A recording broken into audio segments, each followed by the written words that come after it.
In this video, I'm going to give you the answer of this question. The question is, where is the Bay of Plenty home to an active volcano? Well, I give the answer of this question, and the answer of the question is New Zealand. So that is the answer of the question, New Zealand.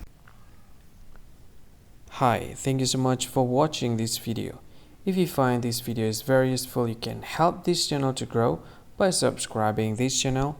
Please this subscribe button and don't forget to like this video.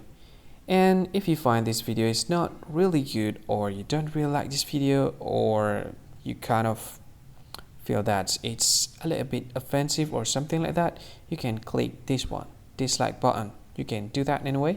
And if you want to share this video with your friend, you can share it by clicking this share button, and you can share it to any social media that you wish that is currently available at this time, like Facebook, Twitter, LinkedIn, and many others, right?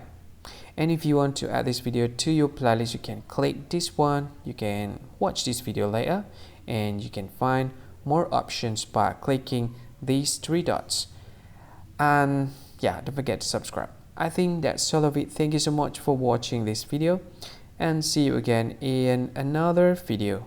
Bye bye. See you again.